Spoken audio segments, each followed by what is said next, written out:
Dear audience, where there is a great types of misconceptions and mistakes in our minds and our people's mind, so there is also a misconception in our people's mind that where is God,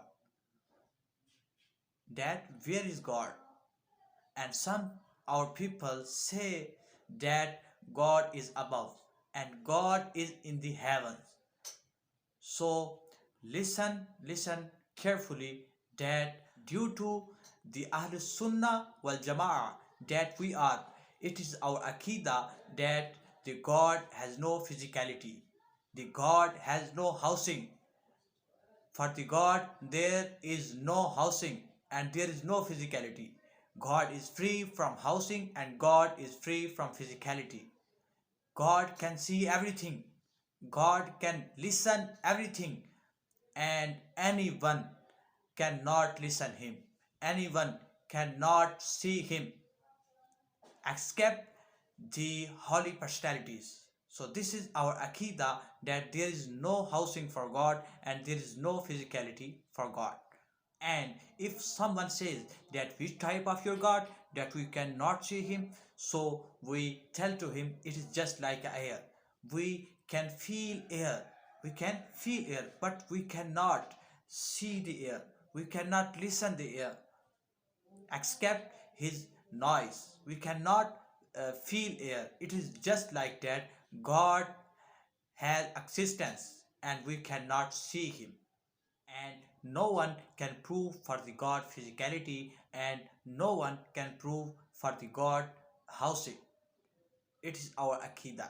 The God has no eyes, but he can see everything. The God has no ear, but he can listen everything.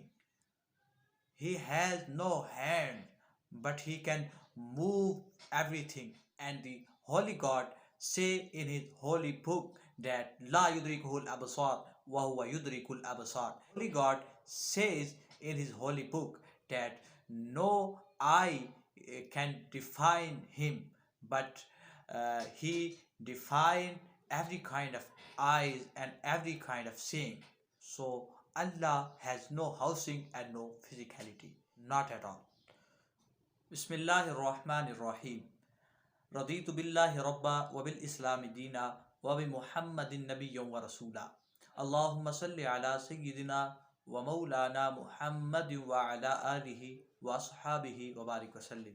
ناظرین، ہمارے درمیان جہاں عقیدے کے لحاظ سے بہت زیادہ اشکالات اور بہت زیادہ ابہامات پائے جاتے ہیں، وہاں ایک اشکال اور ایک ابہام عقیدہ توحید کے حوالہ سے بھی ہے کہ ہم باتوں باتوں میں یہ کہہ دیتے ہیں کہ اوپر خدا دیکھ رہا ہے یا اوپر خدا موجود ہے.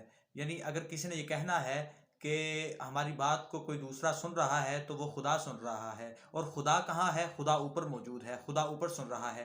تو یاد رکھیں، خدا کے لیے یہ عقیدہ رکھنا بالکل غلط بات ہے کہ خدا اوپر موجود ہے. خدا کی ذات جسم و جسمانیت سے پاک ہے، خدا کے لیے مکانیت ثابت نہیں. یعنی خدا جسم سے بھی پاک ہے، اور ظاہر سی بات ہے جب خدا جسم سے پاک ہے تو وہ مکان سے بھی پاک ہے. جہاں پر اللہ رب العزت نے اپنے لیے جسم کے اعضاء کو قرآن پاک کے اندر بیان کیا ہے، وہاں ہم یہ مراد لیتے ہیں کہ اللہ تعالیٰ کے ہاتھ سے مراد اس کی رحمت ہے، اللہ تعالیٰ کے چہرے سے مراد اس کی نظر رحمت ہے، اور اس کا اپنا بندوں کے اوپر اپنا کرم اور لطف فرمانا ہے. وہاں اس کے جسم کے اعضاء سے مراد ہم اس کی کرم نوازی اور اس کی رحمت مراد دیتے ہیں. جیسے حدیث پاک کے اندر اللہ رب العزت نے حضور علیہ الصلوۃ والسلام کے پشت کے پیچھے اپنا ہاتھ مبارک رکھا تو سرکار فرماتے ہیں کہ میں نے مشرق اور مغرب کے اندر تمام جو چیزیں تھیں ان کے بارے میں مجھے علم ہو گیا. تو اس ہاتھ کو پشت کے پیچھے رکھنے کو ہم اللہ تعالیٰ کی رحمت مراد دیتے ہیں اور اللہ تعالیٰ کی کا لطف مراد لیتے ہیں. تو یہ کہہ دینا کہ اللہ تعالیٰ اوپر ہے تو ہرگز یہ غلط بات ہے، اور اس سے بندہ گناہ گار بھی ہوتا ہے، کیونکہ اللہ الصمد، اللہ تعالیٰ ہر چیز سے بے نیاز ہے. اللہ تعالیٰ جسم سے پاک ہے, اللہ تعالیٰ مکان سے پاک ہے. وہ تمام انسانیت کو تو دیکھ سکتا ہے, لیکن کوئی انسان اللہ پاک کی ذات کا احاطہ نہیں کر سکتا. جیسے اللہ رب العزت نے ارشاد فرمایا لا یدرکہ الابصار وہو یدرک الابصار, کہ پورے جہان کی تمام آنکھیں جو ہے وہ اللہ تعالیٰ کے دیکھنے کا احاطہ نہیں کر سکتی, لیکن اللہ تعالیٰ کی جو آنکھ ہے, اللہ تعالیٰ کی جو نظر رحمت ہے, وہ تمام جہانوں کی نظروں کا احاطہ کر سکتی ہے.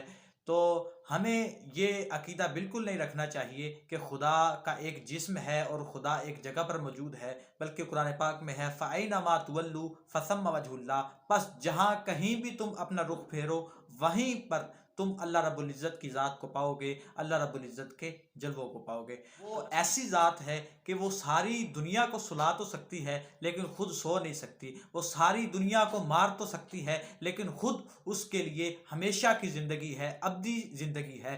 وہ ساری دنیا کو پھر دوبارہ زندہ تو کر سکتی ہے لیکن خود اس کے لیے نہ موت ہے اور نہ ہی اسے نیند آتی ہے. اللہ تعالی ہمیں عمل کی توفیق عطا فرمائے. وما توفیقی الا باللہ.